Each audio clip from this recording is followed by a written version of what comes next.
Hello and welcome to the CinemATL Podcast for March 2017. The CinemATL Podcast is a monthly podcast that examines the world of entertainment through the lens of local Atlanta filmmakers. That would be me, your co-host, Michael D. Friedman.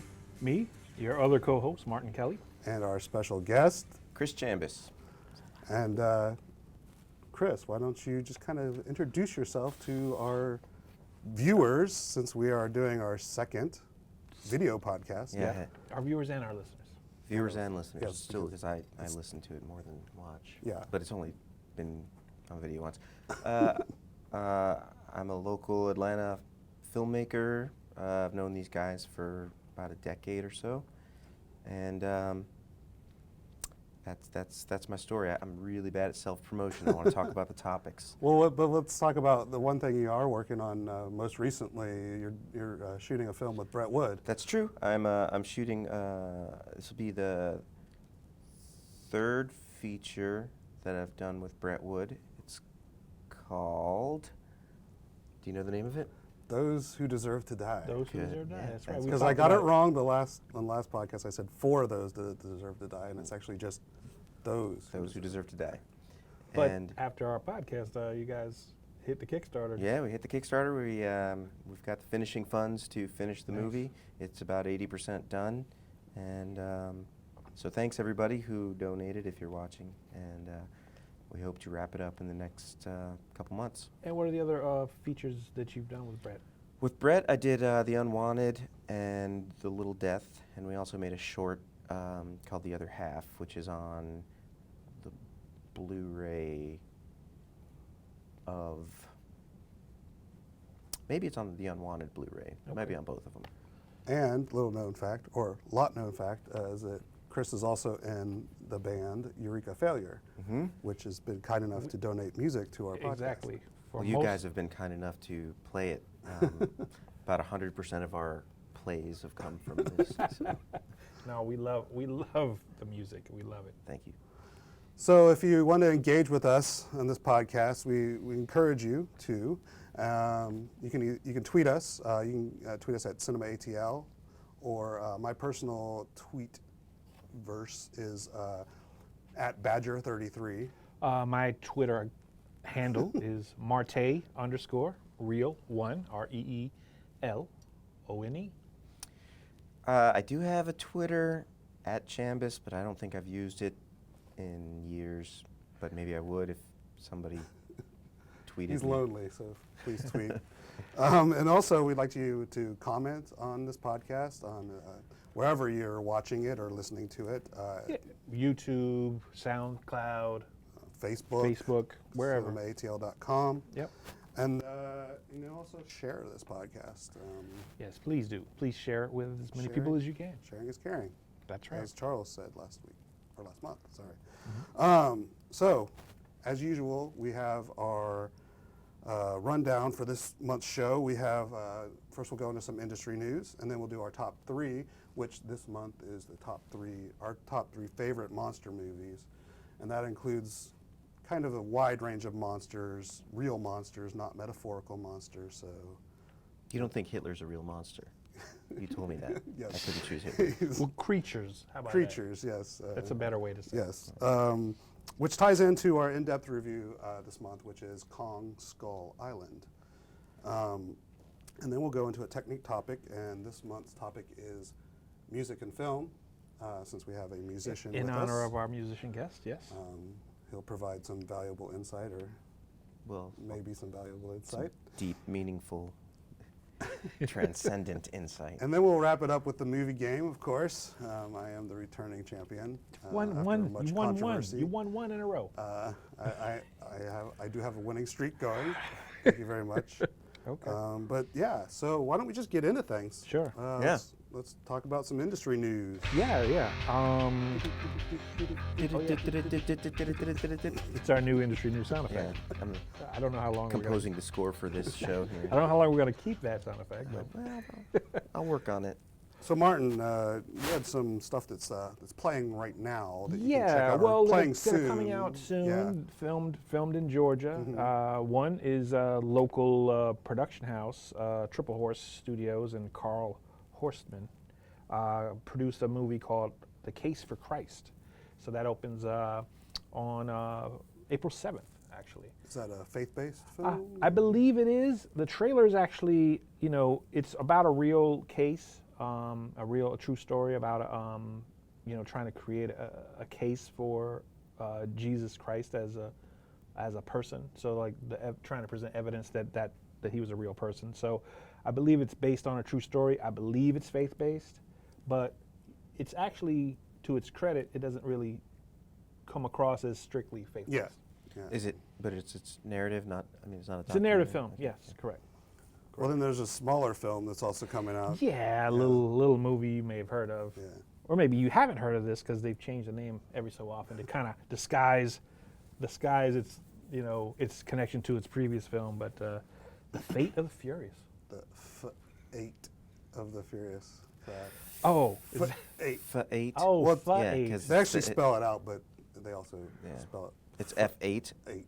F8 of the Furious. It's Oh, the F8 of the Furious. Wow. Which is the latest in the Fast and Furious franchise. And is it the Fast franchise or the Furious Fast franchise? Furious. What if Either they way, diverged into two split there should franchises? be So one this Fast is the- franchise and one Furious franchise. Yeah, This like is the Vin Furious will go track. one way and The Rock will go the other. Oh, I think okay. is rumor mill Well, has from it. what I hear, they do diverge. Well, once quite a again, bit. it was partially filmed in Atlanta, right? Correct. I don't think the giant sub scenes were filmed in Atlanta, probably. No, not, but a lot of the driving is, and you can already see it in the trailers. And I have heard that they are already have a commitment to do up to 10 of these films. So Oh, there'll be more in the future. Awesome. So Awesome.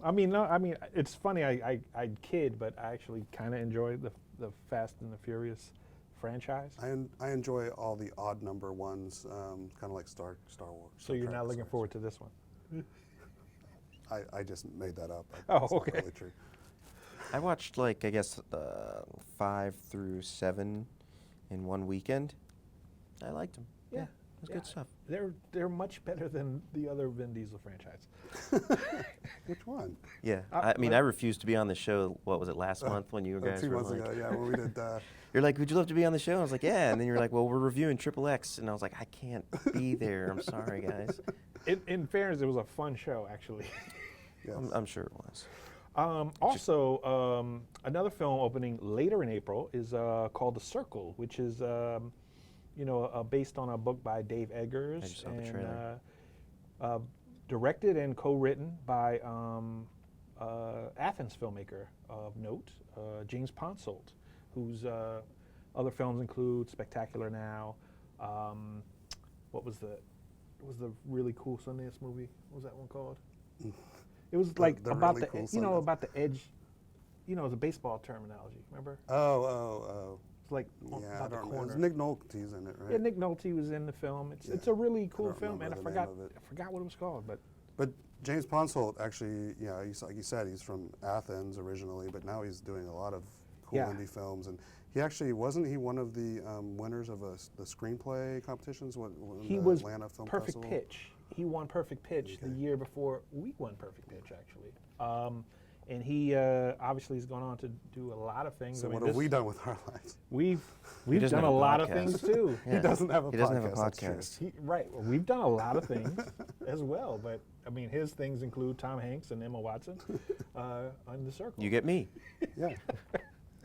Yes. Happy to have you. I'm sorry, guys. So some stuff that's shooting right now. We got the new season of *Halt and Catch Fire*. The final season. Final right? season, yes. It's good to have that back. Never seen it. It's It's a very good show. It's a very good show, actually. about the early days of Silicon Valley, pretty much. Yeah. And another film that's shooting right now. In fact, it just started, I believe, this week. It's called Escape Plan 2.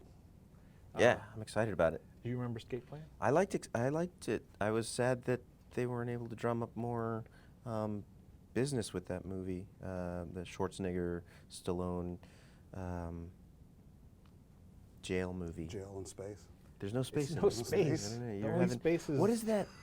That there's a term recently. I don't want to diverge too much, but where people remember things totally the different. Berenstein Yeah, effect? yeah, or like I the. swear that movie was in space. Right. Yeah, yeah. We're in an alternate reality where it's not in space. But again, it does star Sylvester Stallone and Arnold Schwarzenegger, and I don't know anyone else involved with it just yet. But and I have to confess, I didn't see the first one. And there's a couple more coming up: The Last Full Measure, The Pact, and Saint Agatha. Yep. So, do you know any details about any of those, Martin? The Last Full Measure stars Samuel L. Jackson, and it is the Winter Soldier. Sebastian Stan is in it, and it's one of the Sebastian tales. Stan's making his home here in Atlanta, right? Doing all Yeah, the Marvel he might movies as and all well, that I stuff. guess. Yeah. It's like a roll off the Marvel set onto the Full Measure set, the Last Full Measure set. It's actually a story about a Vietnam era Congressional Medal of Honor winner who was awarded unfortunately posthumously, but it tells Spoiler their alert. story. Yeah. I mean, it's in the description. I know. I'm just kidding. Okay, my bad.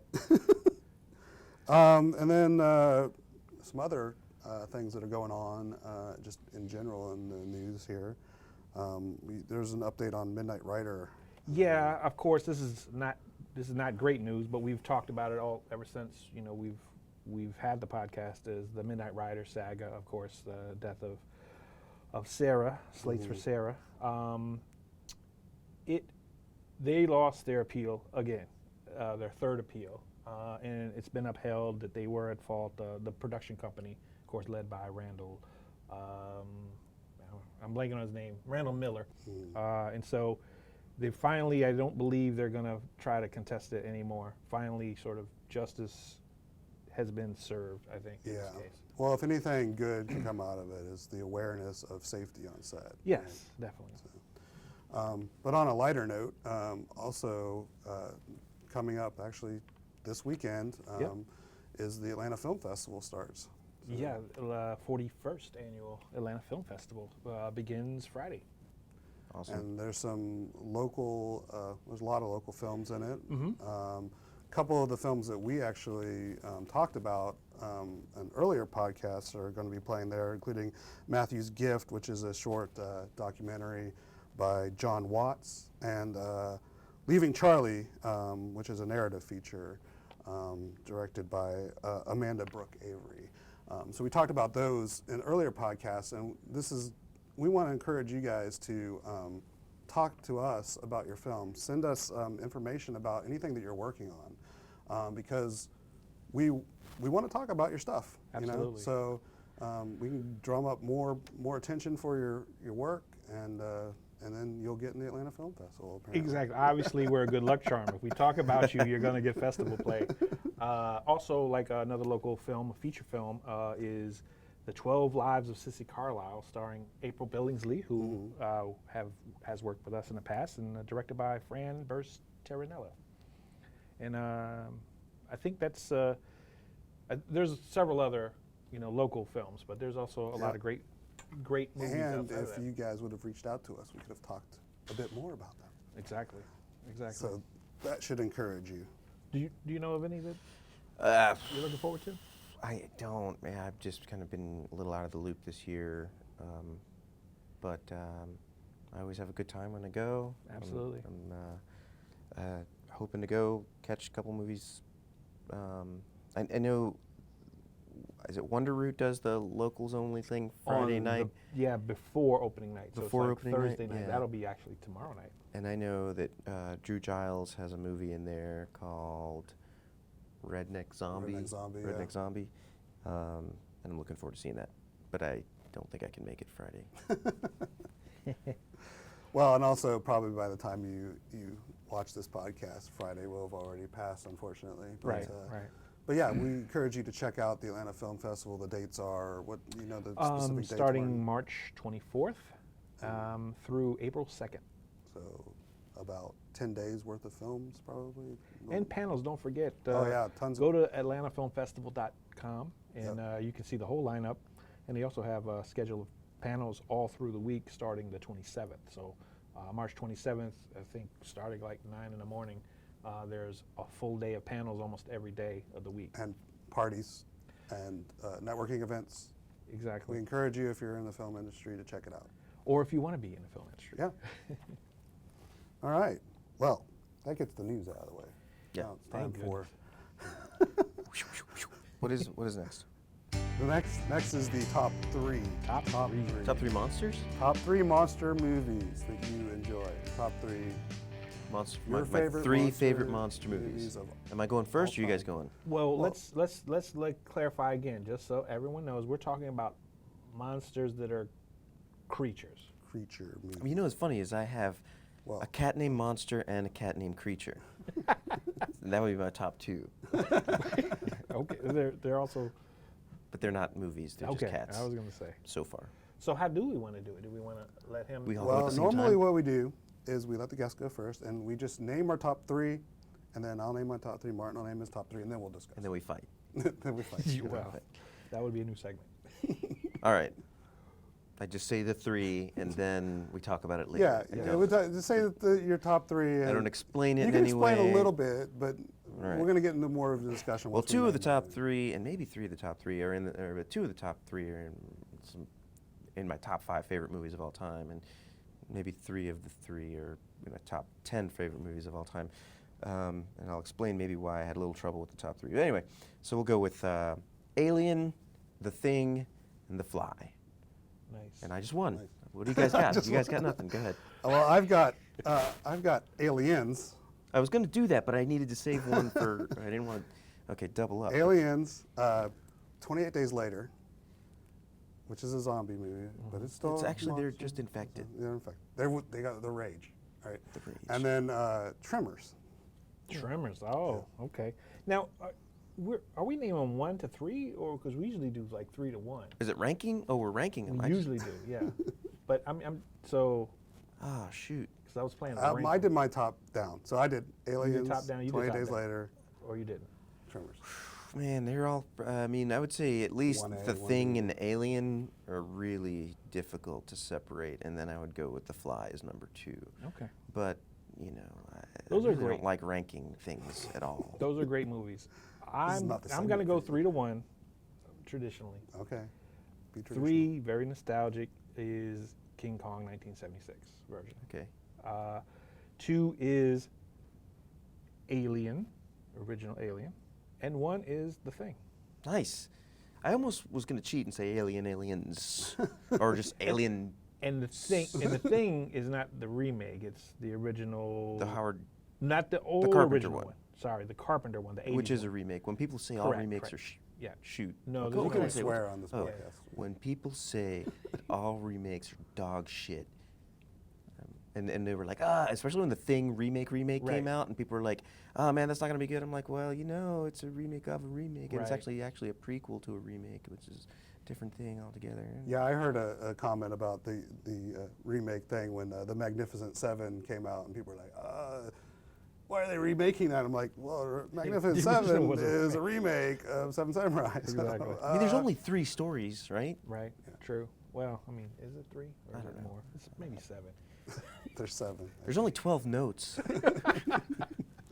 All right, well, we're getting off topic, but like, Yes. So yeah, just talk about like how you came to your top 3. Like, why did you pick yours? All right, so yeah, so you know, 2 were easy. I was like, The Thing. I mean, I have an Alien poster on my wall when I'm sitting there. What are my favorite monster movies? I mean, I just love horror movies and monster movies. I love they're you know, among my favorite movies of all time. And so The Thing and Alien were just easy, and Aliens was also. But then I didn't want to use both, so it was like, how do I find a third? How do I find a third? And those 2 I watch at least once a year. It feels like, or those 3 if you count Aliens, although I probably watch Alien a little bit more often. But it took me a second. I mean, about 2 minutes to Google like best horror movies or best monster movies, and I started looking at the list and going down, and I was like, oh yeah, The Fly totally is like such Right. a totally watchable. Another remake, timeless. right? Another Because remake. you're really talking about Yeah. that version. Yeah, right? absolutely. The yeah. Cronenberg. The Cronenberg movie, yeah, Mhm. yeah, absolutely. Well, I'm another not argument. a big monster movie fan, so I think all the 3 that I picked are kind of not traditional monster movies. Right. Aliens is really kind of a little bit more of an action film with horror elements and creature elements in it. which is why I like it better than Alien. I like the action of it. And then love Bill Paxton in it, R.I.P. I just love that film for the action. 28 Days Later was a totally different take on a zombie movie, which hadn't really been. Zombie movie had been kind of played out when 28 Days Later came around, and I just really loved the way it's shot. I love how the zombies or the rage affected creatures were different than the typical zombie movie. And it was also interesting that it was shot on a Canon XL1, which is amazing. Which is the camera I actually had at the Yeah. time. So I was like, "Whoa, this could be done with a Yeah, at the XL1." time it It's was a pretty big cool. deal. It was Yeah. like, And you're like, And it adds, what are we doing? It kind of adds to the visuals of the movie. It's kind of a little bit more Right. video. You get the video grainy, not grainy, but the parts of the video that aren't exactly crisp, and it really adds to the feel of the movie. And then Tremors, I just like because of the comedic aspect of it. It's I just do a like that fun movie. movie. Yeah, it is a fun movie. And for me, it's like, obviously, The Thing is just an amazing movie. Alien, of course, is an amazing movie. And of course, it's really, I felt like putting them on the list was almost cheating just because of both of those are sort of sci-fi. Yeah. I mean, obviously, they're creature features. Yeah. But at the same time, they kind of straddle what a monster movie really is because it's more of a sci-fi exploration. Both of those. But how many monster movies aren't sort of sci-fi? Well, that brings me to like my number 3, which is the 70s King Kong, which was an amazing movie as a kid to watch. As a young person to see. But you could argue that King Kong is sci-fi because it's like anthropological sci-fi, or not zoological. That's You a could. science that are. You could argue that. Yeah, I mean it's a fictional variation on something that science does create. Sure. But in my sort of like old school view, sci-fi is like space related, aliens related. I've always had a problem with the sci-fi being just kind of lumped into anything.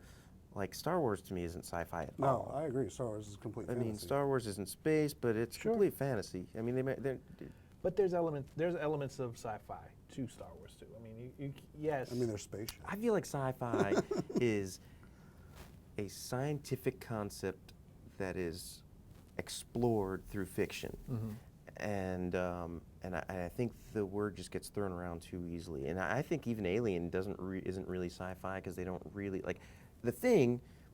There's little scientific concepts, cellular reproduction, Right. mimicking, and stuff like that. But Alien, other than the hosting, I would say if you had to put Alien into sci-fi, it would be because of the hosting and breeding process of the thing, more so than the fact that it takes place on a ship. Because there's nothing fictional explored about the workings of the ship. It's not like, oh, this new engine, how does it get you across the galaxy or something like that. It's Well, in that sense, though, but if you think about 1982 and the type of space, expeditions we had, it's still sort of sci-fi in the sense that these people could be as if they're on just a Well, submarine. the right? cryogenic sleeve. yeah, exactly. okay, all right. That's So good, I mean, yeah. that's what makes that Yeah, sci-fi, okay. Okay. in a sense. But again, back to King Kong, 70s. That was just a fantastic sort of thrilling movie for a young person to see, and so that's the quintessential monster movie to me. Is sort of the King Kong, big giant monster sort of terrorizing the city, and even then, not through any fault of its own, Right. And so that's kind of a quintessential monster And movie. man to was me. the real monster of that movie, which metaphor. invalidates it as far as Friedman's concerned. Oops. Oh, Sorry. sorry, yeah. Well, you could really say that about almost all of these movies, actually, right? Because in Aliens, it's really man. It's the Yeah, Paul Reiser. He's the Paul he's Reiser. Yeah, that Paul Reiser, man. that Paul Reiser. No good will come of that guy. Can you imagine if he was one of your two dads, how messed up you'd be? No, I can't even You imagine. might say you'd be mad about him. Sorry. Okay. That was- Enough of the puns. So just to wrap up, top 3. Relist your top 3. All right, we'll go The Fly, number 3. Yeah.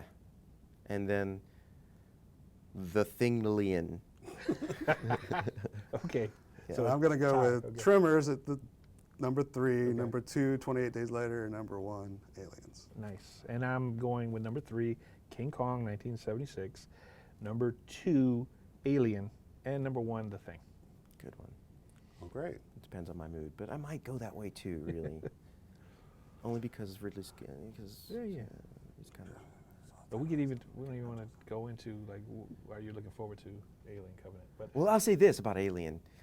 I loved that movie so much that I've been their opening day for every Alien-related movie Okay. since, even Sure. the versus Predator, whatever it is. All right, I'm going to go off topic.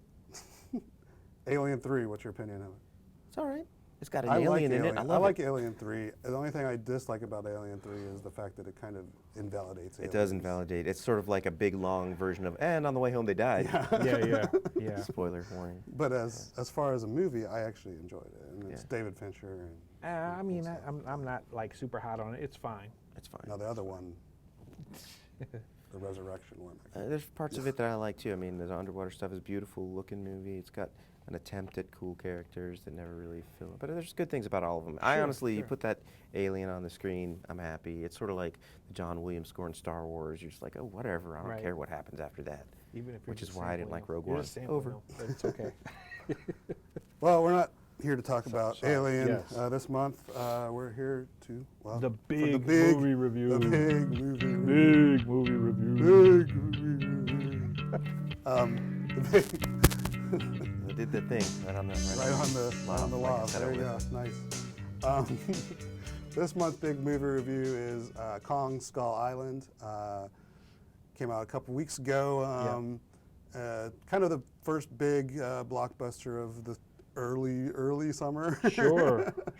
It seems like the summer season's getting earlier and earlier. What about Logan? That was a pretty big blockbuster of earlier than Kong. Yeah, That's true. That's true. You're right about that. So- I would say that's the first one. So you're right. And All a good right, one. fine. Absolutely. Anyway, we're Maybe talking we should about talk about Kong. Logan. Wait, I'll talk about Logan. I'm just kidding. Let's talk about Kong Skull Island, because that's what we said we would do. All right, we'll talk. If we have a little extra time after. So, Kong Skull Island is basically another reimagining of the classic King Kong story. It's a little bit different take of it, where they actually go to the island, and they don't bring him back Right. to New York or wherever. It- It's more of It's a, almost like a prequel, correct? yeah, it's a little bit of a, seems like a prequel. In fact, actually, what there's a whole Cinematic universe that they're going to try to build based off of King Kong and Godzilla Yep. and all the big monsters from the Universal Name one stable. more besides Mothra. Mothra, Gamera, Gamora. Gamera. Gam- And the Gamora is in the Guardians But of the I Galaxy. thought that's also the name of Gamera is the monster. turtle, the big turtle. But I don't know if Universal owns them or not. But anyway, they're trying to build a monster universe, and if you stay after the credits and Kong Skull Island, you'll see a little Oh, I didn't. Oh my gosh, little I thing at the forgot. end. I didn't do that. Yeah. I didn't do that. Little tease Nice. at Oh, the man. end. So now you got to go back and watch it. No. So, what is your feelings on the since you're our guest? So why don't you bring up what your thoughts are? Well, look, I mean, summer popcorn movies rarely are terrible for me. I love big, that's the kind of stuff I grew up on. That's what made me fall in love with movies, and so I'm there. And when I hear people talking about, oh, that movie sucked or whatever, I'm like, man, you're just spoiled. We're just Right. spoiled. We have magic moving pictures and things that, we just are super spoiled. That being said, I'd give it around a 6. It was competently made and pretty unengaging because I'm spoiled. And I expect a little bit more. I want Right. a little bit more. Right. But, I have an opposite opinion. I actually really like this movie. You mentioned Logan. I actually liked it better than Logan, even though Logan's getting a lot of love. And I enjoyed Logan, but I actually enjoyed Kong more. I thought it harkened back to the 80s fun blockbuster movies where there wasn't a lot of character development, but man, it was fun. A good popcorn munching movie, and just sit there and enjoy the spectacle. I enjoyed the way it was shot. I liked the way it looked. Yeah. So Well, I certainly can't endorse it that much. Like it's that good. You know, I think I agree that it's well made. It's well shot. It's for the most part well acted. But it's not. I think it's one thing to be nostalgic and be happy about that type of movie, but at the same time, I think we also have to raise the stakes on that type of movie and make it better. Do you? Than it was. Yeah, Do you though? I think that. I don't know. I mean, that's why I wouldn't rate it because I'm like, I think what we need to do is to like the nostalgic elements of movies like that, but at the same time hold them to a little bit of a higher standard than those movies. Because realistically, a lot of the '80s movies, you know, that we like, we can pick them apart now, and they're not that great, right? Well, I mean, the way when I first saw it, and my initial reaction was it was cheesy in all the right ways. To me, I just felt like I was transported back to when I was a kid in the '80s, watching Indiana Jones movies, for example, which are cheesy in their own right. Yeah. I didn't think it was bad, again, by any means. You know, sometimes I wonder how much of my reaction is based on, you know, where I'm at that day. Sure. You know, yeah, we talk about that all the time here. So it's like, you know, but one thing about it was this. Do you think Samuel Jackson needed to have like 5 scenes in the movie where he stood in the place while explosions were happening and just stared at Kong for like half an hour? Well, I think that was my biggest problem with the movie overall is Samuel Jackson and his sort of lack of depth as a character. You know, well, he's got more depth than the main characters, I think. Who are the main characters? Yeah, if you want to consider them the main characters, I think he was the main character. And Brie Larson. Because he looked handsome, he was the main character? I mean, they have no development.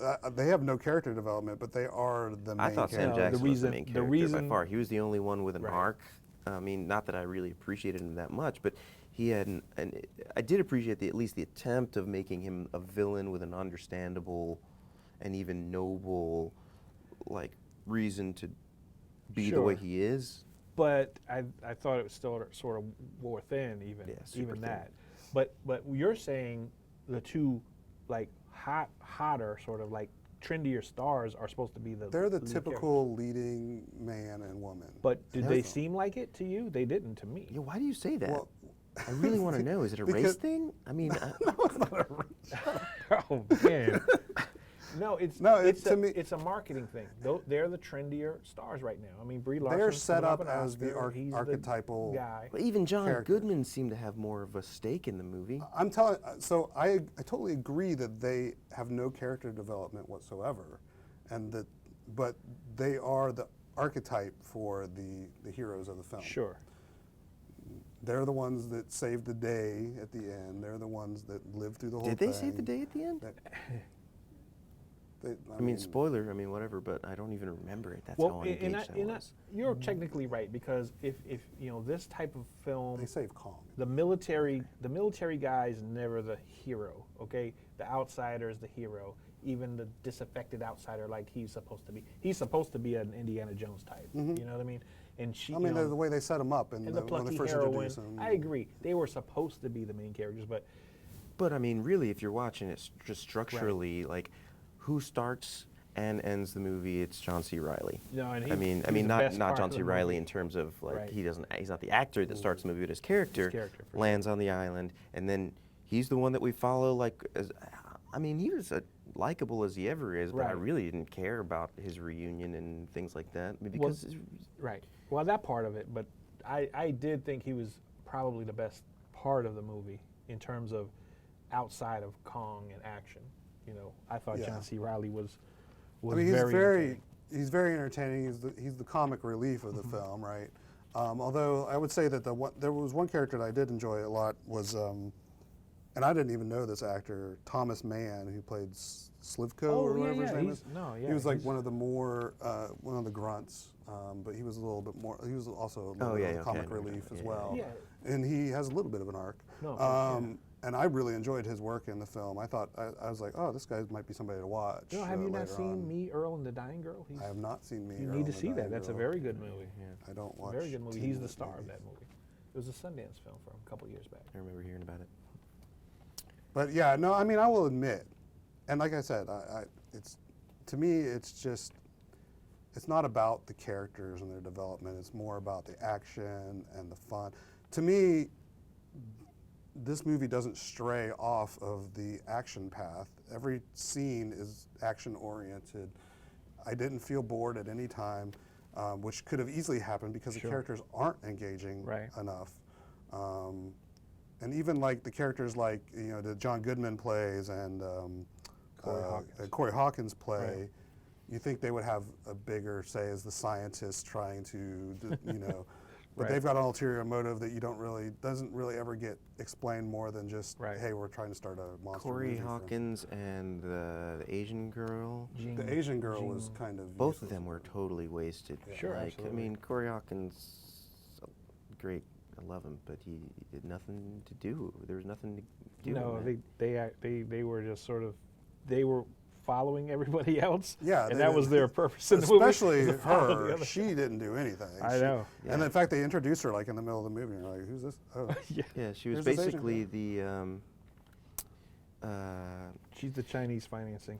she's basically the that's- Asian girl from Suicide Squad that showed up halfway through the movie with the Yeah. costume, Katana. Yeah, Yeah. Katana. But Um, but I that mean, that is move, that what that Asian move girls is do in movies now? They Well, just get thrown and in I gotta halfway wo- I through gotta to get wonder- a Chinese Yes, they do. demographic. And I've got to to wonder, watch it. because they're setting up this universe, whether that, and also because the character, so the Godzilla and all the kaiju stuff that's coming in this universe is actually owned by Toho.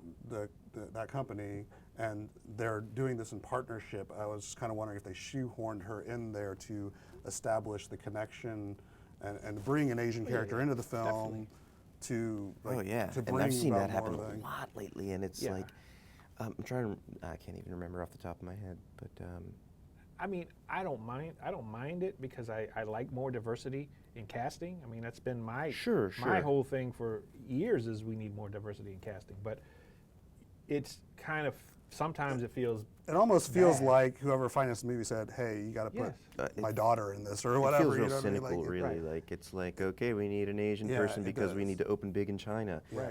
It does. And it doesn't really matter if And she has that's- a line. I really don't even know if she had a single line in the movie. She had like she had two. some- yeah, she had some Like, lines. and yeah, it wasn't anything of consequence at all. Her right? and her and Corey Hawkins had a 2-line scientific discussion at one point. Yeah. But yeah, I mean it's That part to me, yeah, that definitely was a very weak part of the film. The thing the things I did like about it was just the way it looked, and the fact that they shot like on location. It didn't feel like exactly. CGI, even when you have a giant CGI monster in it. It felt real. They shot digitally, but they used like converted. Right. Like, you didn't happen to watch it either, or you didn't happen to watch it in 3D, did you? I didn't watch it in No, 3D. I didn't watch it Me in either. 3D. So okay. Good. But I didn't feel like I needed to watch it in 3D because I thought it was the way they set up the shots I liked the way it looked. Sure. Yeah. I also liked it really felt like an older movie to me, not just the 80s nostalgia of it, and I did read about the cinematographer and the director were really trying to think like, hey, let's channel Apocalypse Now into this film, this monster movie. Right. And it felt like that to me. I liked some of the way they shot some of the things. There were some trick shots in it, like in the helicopter, which was cool. I didn't think it distracted from the movie, whereas sometimes trick shots can distract Right. from movies. Right. The most famous one I can think of is, and Robert Lee used to always talk about this, is in Pearl Harbor, when you see the bomb going down. He's like, do we really need to see what the bomb's point of view is, right? But that is such a cool shot. It It's made like the a shot, trailer. yeah. It It's made- a cool it made the- shot, but does it add anything to the No, movie? you're right. I mean, he's absolutely right about that, and you're right about that. But that maybe sold that movie because that may be one of the greatest trailers of all time to a horrible movie. You know. I don't really remember that. But- I think I probably, in my memory, that movie's about as good as Kong. So Wow. and you know, in some ways, you're Yeah, right. I mean- you're right. But yeah, I mean, I just think there's stuff that elevates it above the standard action movie to me and makes it a fun, entertaining So enjoyable movie. okay, let's just go ahead. Bottom line, and give the grades. You said a 6, but what would that translate to? C+, you know, like, I'm going to give it an A. Are you serious? I'm serious. I'm giving it an A. No, I'm with you. Despite I'm lack with of you. It's like a character C plus, B minus maybe, but probably C plus. I mean, but I say C+ in a very, like, non-judgmental, like a Sure, lot yeah. of, you know, everybody looks at things like it's either the best or the worst. Right. And I think very few things are either. And I think that we're very fortunate to have entertainment like this that we can be dismissive of, that's obviously like Right. pretty awesome from like an objective point of No, view, yeah, like yeah. the accomplishment of so many technicians, and it's not broken, you know, the performances aren't broken, there was nothing about it that was like, I can't believe they just threw it all away, you know, Right, it was right. like fine. No, It absolutely. wasn't triple X level of. Well, yeah, well, I won't exactly. even, I haven't seen it. Exactly. But no, I agree. It's easy to dismiss it at C plus, but C plus is still good. Totally C plus watchable. is still good. People will watch this and enjoy it. I agree that they will enjoy it. I actually enjoyed it, but I'm for some reason today I'm being a little more critical about it, just because Just because I'm I've being had so some more time away. praiseworthy of No, it. because I've had some more time. And, you know, like you mentioned, like mood is important, Yeah. and I agree with that. And in this case, distance is important. So like now we usually review it like right after we see it, and it's been like 2 weeks now. And so now I'm distanced even more, so I'm a little more critical of it. But it's an enjoyable film. Yeah. I guess that brings us to our technique topic. Yep. And today's technique topic is, it was going to be location shooting because of how well they did it in Kong, actually. But in honor of our guest, who's a musician, we thought we'd talk about music in movies today. And this ties into Kong a little bit because, you know, it did take place in the 70s, so it has that 70s soundtrack feel to yes. it, which, like I said, it really did harken back to like the Apocalypse Now type feeling Sure. of, you know, the traditional Oh, Vietnam yeah. movie. You Oh, get yeah. the It was- same kind of music yeah. cues in it like that. But No, they definitely were pushing that to try and make it feel like Yeah. Apocalypse Now. For Yeah, sure. yeah, totally. But in general, I mean, we want to just talk about, you know, how music is used in movies and how effective it is, and, you know, when to use music cues and when not to. Just kind of general feelings on that. And I mean, I know one of the things that can really, you know, add to an independent film is to actually have a nice score to your film. A lot of independent productions that you see don't really have that. They've got a lot of, like, you might get some, you know, what do you say, what do you call them? Royalty free. Royalty-free music yeah. tracks, and just and it's stuff that you've heard before Sure, several times. As a musician, Chris, what are your thoughts on, you know, using original music in films? That's really broad. It is really but broad. I guess I come at it from. I found film through music, I think, and it was this idea that I would score something someday. So I started kind of making little things to maybe like. I've always been fascinated by that sort of like juxtaposition or the feeling you can evoke in someone by showing an image, making a sound, even if it's not music per se. Maybe it's a grating sound or I don't know, whatever, an ominous drone or whatever. So I'm definitely fascinated with it. I also think, you know, sometimes the absence of music is pretty powerful. Obviously, the first thing that comes to mind is No Country for Old Men. Right. But and actually in a post No Country world, it's felt a little different to me. Like trying to know like when is it really, or even some of the Bourne movies did some cool stuff where like there'd be a fight scene and all of a sudden all the music drops out and all you hear is fap, fap, fap, fap, Right. you know, Right. and it was intense. It was like, oh God, they stopped making a movie and these guys are just fighting. You know? Right. Right. So it means a lot, and at the same time, even little things are real noticeable. Like I was talking just a second ago about every Star Wars movie you get a John Williams Sure. score, the Crawl. I feel like I got my money's worth, And I didn't really care for Rogue One as much as everyone else did, and it's partly because there wasn't a John Williams score in it. And Michael saying, I don't know how you say his name. I really like his work, usually, and I didn't feel like he aped enough Williams. So because he went his own way. He went his own way, and I was like, why? Points off. You went yeah. Yeah. And he went his own way in what was a distracting way to me. Like, it wasn't comfortable like John Williams is, right? Yeah. In Star Wars. Yeah. Even when John Williams goes his own way, it's like, oh man, like what was the thing he did in Phantom Menace? Nobody thinks that's a good movie, but I feel like I got my money's worth just because of the main Star Wars theme, the Duel of the Fates. Yeah, Duel of the Fates was amazing. And it's just like, cool, awesome. I can't wait to see the next one. I don't know why, if you really think about it too much. Oh, no doubt. I don't know why either. No doubt. It fooled me for a while. I was an apologist for the Phantom Menace for years. Yeah. What about music though? Do you feel sometimes as a filmmaker, the more you've gotten into being a filmmaker, do you feel like music is sometimes a cheat, or is it just part of the experience? I hear that a lot, and especially like there's a lot of criticisms about John Williams, like, oh man, he just tells you what you're supposed to feel and stuff like that. Well, like, that's the kind of movie Spielberg makes. Don't expect Spielberg to make a different type of movie. If you go in expecting to see like a Soderbergh movie or something, you're the idiot, not Spielberg. Right, no. And I don't think everything is an either-or proposition. It's not like, there is a place for John Williams and there's a place for subtler things. There's a place for silence.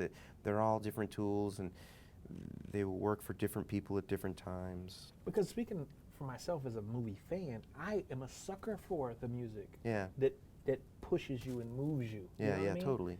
And I appreciate them adding that element to the scene. I mean, the scene may be beautiful, and if the score is beautiful too, and it moves you, I don't see anything wrong with that. But I want to be manipulated sometimes. Yeah.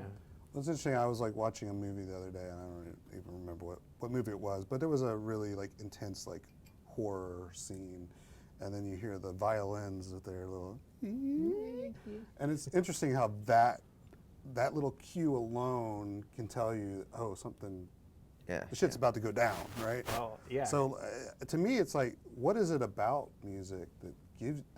Why do I have that reaction to that typical sound? I think it's a little Pavlovian, especially when you bring up genre movies like horror movies and you know exactly what to expect. Because recently I watched Split, and of course, and M. Night does this all the time.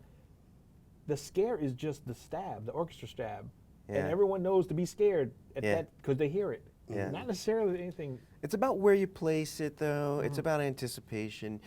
I mean, a lot of things, music, movie, story, you have a set of expectations, and the question is whether you're going to fulfill or defy those expectations. And you need a little bit of both at all times to keep people on their toes. If you defy too much, it's going to feel weird and strange and too esoteric. But if you give them everything, it's just too predictable. Right. So you got to find where to put that stab, even if it's right. even if it's the most cliched stab ever. Totally. And in the sense of music, like we talked about how they were trying really hard to evoke sort of Apocalypse Now with their soundtrack. And speaking of 80s movies are pretty much all songs. Yeah. I actually wanted to go into that a little bit and just get your opinion on that. Is like, when do you use songs and when do you use the score? Like, as a musician, I know like when I first started making short films, my brother's musician, so I'd ask him like, hey, do you have some music lying around that fits this? And he'd be like, no, I'm going to score this because it's going to be much more effective. What's your opinion on that? I mean, you want, like, hopefully you have some idea of your tone that you're trying to achieve, I would think. If you wrote a scene or you directed a scene and you were thinking, man, this would go great to this song, use the song. If you didn't think that, if you didn't think at all about music, then you probably want to work with a composer maybe, or at least a music supervisor that can kind of like give you some ideas, because it means that you weren't thinking of it from the start, and, Right. and you might want some consultation on that. And but I do think it's about having a you know, a big picture idea. I don't think Quentin Tarantino accidentally stumbles into I mean, Right. the songs Yeah. that he uses and Right. stuff. You can tell, like in his films, that there are definitely thematic Yeah. things that he's trying to get across with the songs that he chooses. Another thing, I've been looking at a lot of teen movies from like the 90s Right. and the 80s, and their use of soundtrack is very prevalent, and Yeah. it's almost like the soundtrack is just as important. The songs they pick are just as important as the movie itself, and I think that's why some of those soundtracks from those movies are so popular. That the albums are so popular. Right.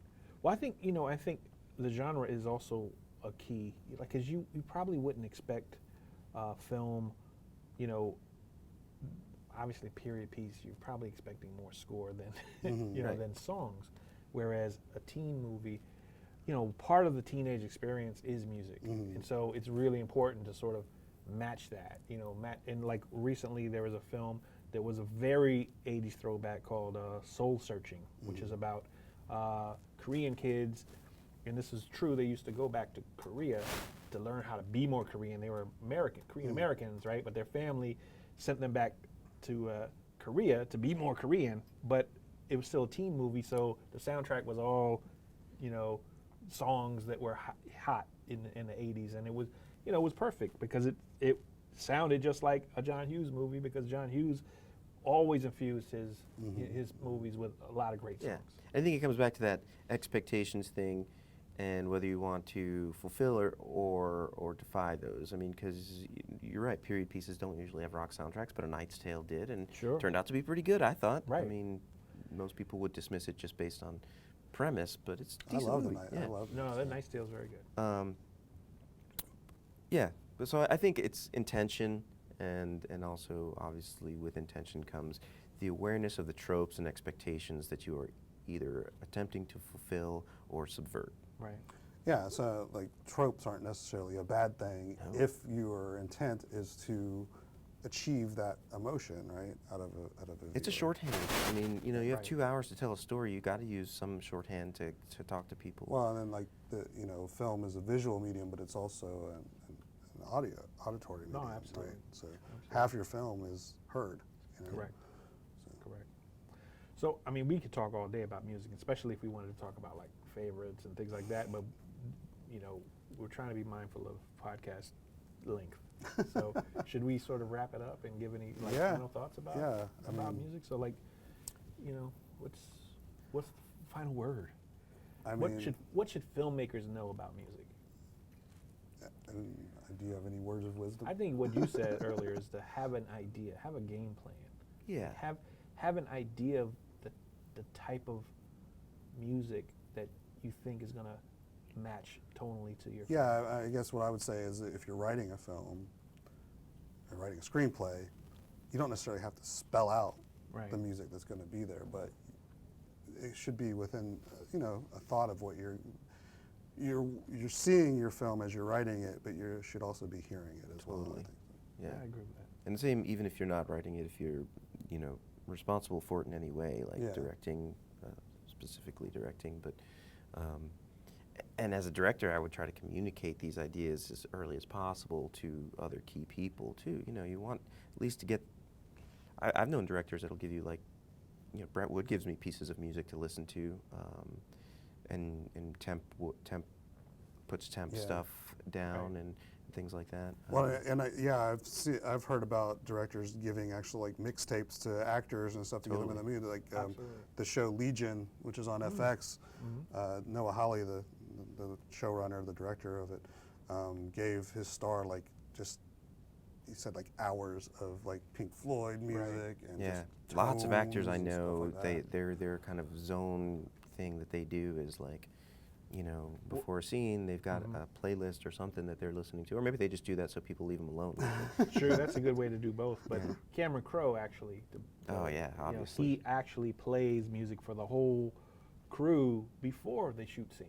Yeah. Like he sort of plays songs or music, on the day, so the crew and the cast, they all know the music that he feels like matches the scene. It's not necessarily going to be in the movie, but it's Right. the music that he wants to set the tone with. Cool. Well, great. On to more important things, What like could be the more movie important? game, Oh. the fact that It's that I am the important grand now. champion. We'll Have see you ever how played the important it movie is game? next I don't week. think I've played the movie You game. never played the movie game? No, it's usually pretty late in the show. So, for those of you at home or wherever you're watching this, the movie game is a pretty simple game. It's basically it's a movie chain. So, if I name a movie, and if we're going in a circle, then Martin would have to name an actor from that movie, and then Chris would have to name a movie that actor was in, and it goes around and around until one of us can't get it, I and got then you. we're All out right. for that round, Okay, this right? is gonna be Yeah. okay. So we had some controversy last month. So there's a new rule. Well, it's actually a rule that's been in place, but we're gonna Reinforce it. clarify this rule. Sure. Is that you can't rename an actor in a chain, and you can't rename a movie in a chain, but you can name a sequel to a movie. So if you said Okay. Gremlins, then Martin could say Gremlins 2 later on.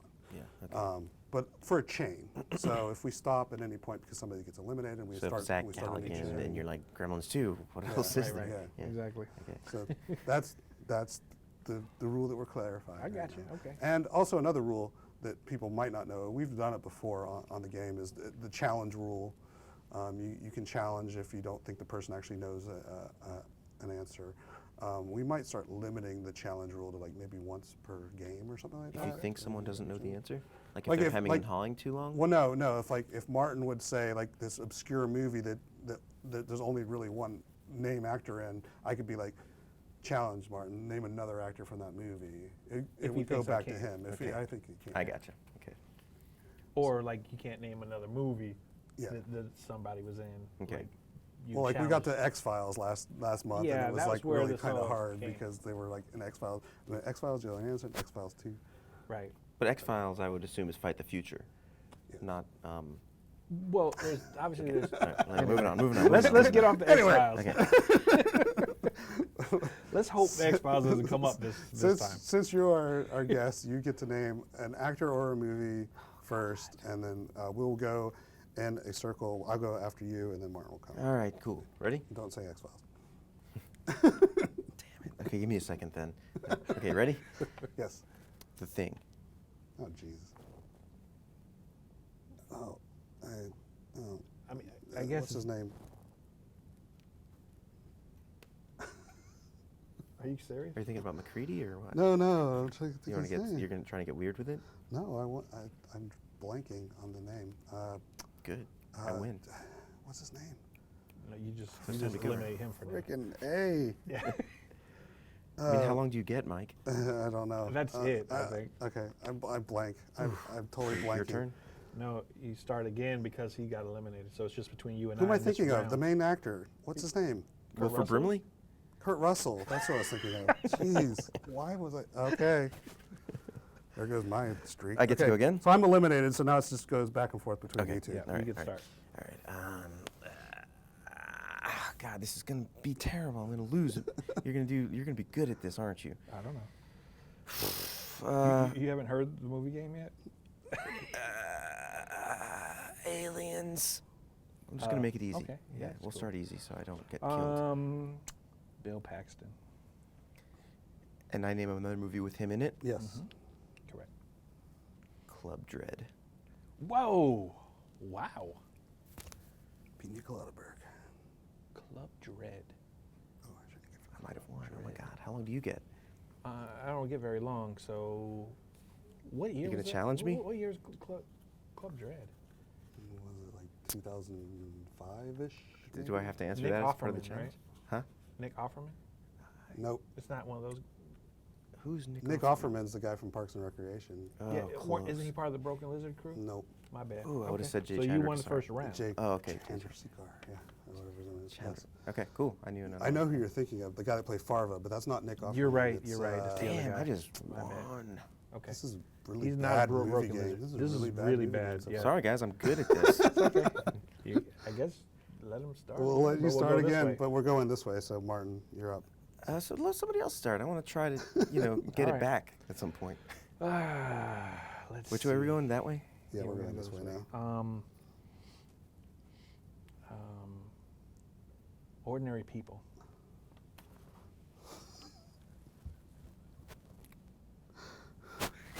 Can you guess? You can guess. He I guessed. can guess, but I don't. Ordinary people. It's not- Robert Redford. No, he's not in it. Did he direct it? He directed it. It doesn't count, does it? I'm out. But you have to ask me a different movie, right? Now we eliminated him again, so it's between us. Okay. So I have to start again with a different threat. So how about I'm glad I This is didn't get that. disappointing. But can I say, is Jack Nicholson in that? no? That's Timothy Hutton. Is Al Brooks in it? I don't think so. Okay. Timothy Hutton's in it? Yeah, Timothy Hutton. I'll know next time. But anyway, I've never seen it. I'm gonna go a different way. How about? Can we keep it monster related? I'll do a lot better. Yeah, I gotta stay away from monster movies. How about Taps? Gregory Hines. Am I wrong? I must be thinking the wrong movie. I could be totally wrong. Do we need to IMDb this? You don't even know the movie? I Yeah, I challenge mean, you. well, Or, I don't think Gregory Hines is in it. no, I'm probably wrong about that. I just said No, Gregory Taps Hines is because the- he's dancing. Taps Taps is is another like the military movie, yeah, right? the military kids. Oh, well, I didn't get it right. Okay. I'm just going to Yeah. eat it. We won't even look that up. Yeah. This is like the saddest movie Okay. game ever. Yeah, We so got like there's no one- chains going. one for you, One for you. one One for for me. you. Okay. And Let's You see if get I to can start get one? a So you can movie. start. Can I Which way start is so it I can going? get a Yeah, movie you in? go. It's going, Yeah, it's get a going movie clockwise going. now. Yeah. I'm gonna go. I'm just gonna say an easy one. Kong, Skull Island. Let's just do that. Good. Okay. Oh, God, you're going to come up with somebody weird. I should say the woman. No, don't go. I'm not that going way. to go that way. I'm sorry. How about John Ortiz?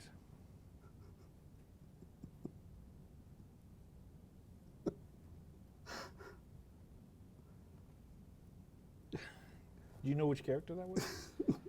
Oh, yes, I do. Oh, my God, I know a movie. He's the guy. Yeah, yes. And,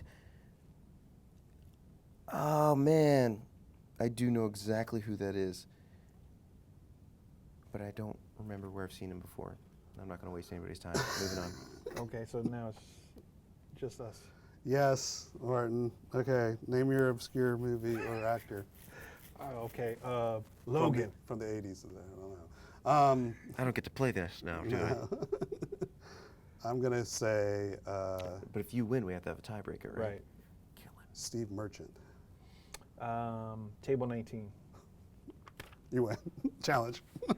I'm gonna use my Kendrick. challenge. Anna Kendrick. Okay, there you go. Martin wins.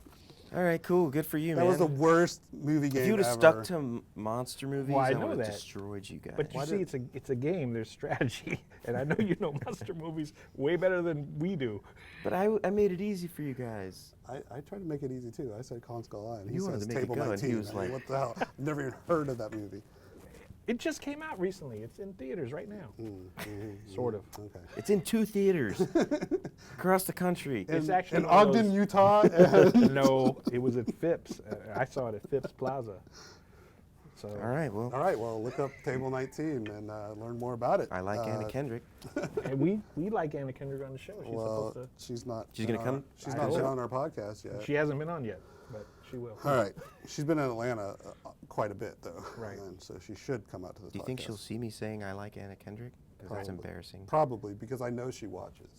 we know she watches because there's I been don't like her one that much. filmed already. I'm super married and happy. All right, so let's just wrap things I love up. you, wife. This is devolved quickly. I know, I'm sorry. Based on the okay, nothing. Never mind. Anyway, Thanks for joining us again. thanks for joining, and we'd like to remind you to please comment on wherever you see this. Please share the podcast. We'd like to once again thank Chris Tsambis for being here, and also thank Eureka Failure for providing Absolutely. the music We appreciate it. on a regular basis for us. I appreciate you guys playing it. So And- look them up on. Yeah. What's the best spots to find? You can find us on Spotify, iTunes, Facebook, Bandcamp, SoundCloud. in Amazon Music. And you've got some shows coming up too. We have a show on the Yep. 26th. I don't know if that Yeah, will. Kid, man. If we'll be you live might get before this then. up before then. That's March 26th. Yes. And then if we have a show on April 7th at Smith's Old Bar. The 26th show is at No Fest in Avondale Estates. And I think, hopefully, fingers crossed, on the 7th will be a record release show. We'll see. Nice. Awesome. Awesome. You heard it here first. That's right. The announcement. Which came out. Yeah. You heard it here That first. And you heard it there first. That's right. And you heard it from that camera But over there. thanks again, everyone. Remember, tweet us comments Yep. and talk about your movies if you're an Atlanta filmmaker. We want to Exactly. talk about your movies here, so please do. And check out the Atlanta Film Festival coming up this week. And we'll talk to you later. Bye.